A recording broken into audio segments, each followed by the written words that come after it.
can you post videos of passengers on social media? This is a post on Uber site. As you can see, can I use a video camera? And oversimplifying this a lot, you can, of course, use a dash cam to record footage, and if anything, I suggest you do so. However, the main thing is that you have footage in case something happens, so you can provide it to Uber, law enforcement, or insurance companies in the event that something goes wrong on a ride. Going down to the bottom though, sharing or streaming a person's image or audio or video recording on social media or in other digital or physical public locations is a violation of our community guidelines and may prompt further investigation by our safety team. With that being said, what do you do if you want to make videos about Uber and Lyft and you driving and passengers in your car?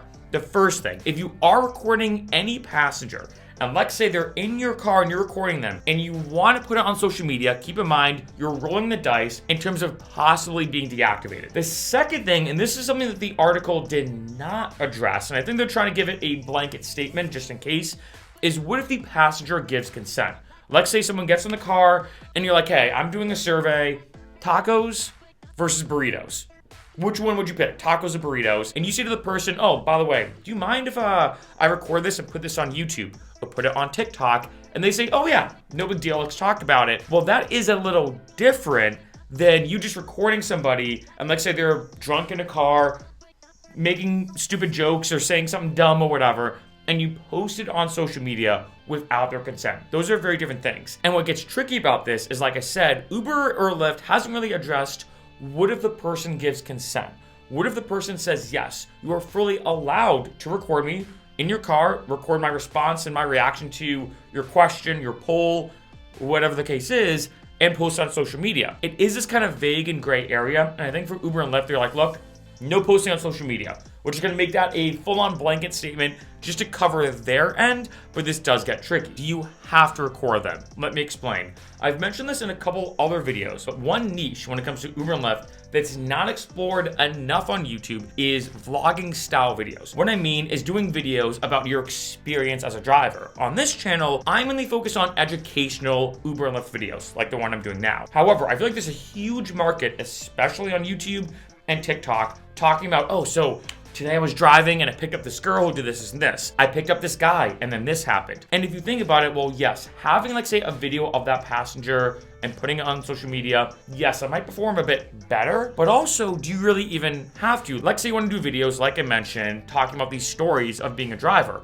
Well, after you drop somebody off, just set up your camera or use your phone. I record all my videos with my phone and just like, okay, so I just picked this guy up. Here is something super unique about him. He did this and this and blah, blah, blah. And you can do it in a way that keeps the person anonymous so no one will know who they are, but you can still tell a unique story being like, oh, I can't believe this just happened. I mentioned this before in some interesting rides that I had as a driver, and by far my most interesting one was I drove a nurse who worked in palliative care. I think that's the exact term. Basically, she worked with people right before they died. And the entire about 20-ish minute ride, all we talked about was the concepts of life and death and what she learned working with people right before they die about what it is to live and philosophy and everything. As you can imagine, that was a pretty heavy lift ride. And I talked about that in one of my videos, but I didn't do it in a way that gave out her name, the hospital, you know, any specific details that could be traced back to her. You know, that could apply to a bunch of nurses pretty much anywhere. And my point for saying all of this is if you do want to do social media posts about Uber and Lyft, and be more specific, Uber stories, Lyft stories, the safest way to do that, in my opinion, is to just talk about the stories and explain what happened in your own words. Now, yes, let's say someone gets in the car, they're being drunk, they're doing all this stupid stuff. Will that footage of them be better on social media for clicks, audience retention, likes, subscribes, and everything? Yes, that footage of them is gonna perform way better than you just talking about it. That's true no matter what. In almost every case, you're way better off having the footage of them because it's just more interesting. However, like I said, it's this kind of catch-22 where if you have the footage of them, it's gonna perform better.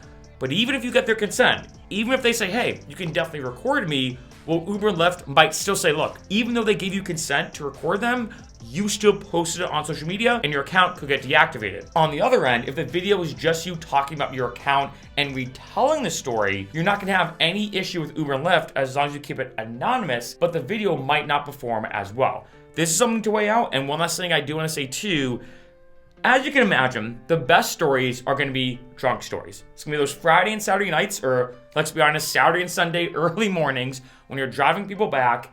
And keep in mind, if someone's drunk in your car and you're like, hey, dude, you're funny, man. Do you mind if I post this video on YouTube or TikTok? And they're like, yeah, go for it. Post it on TikTok, post it on YouTube, I don't care.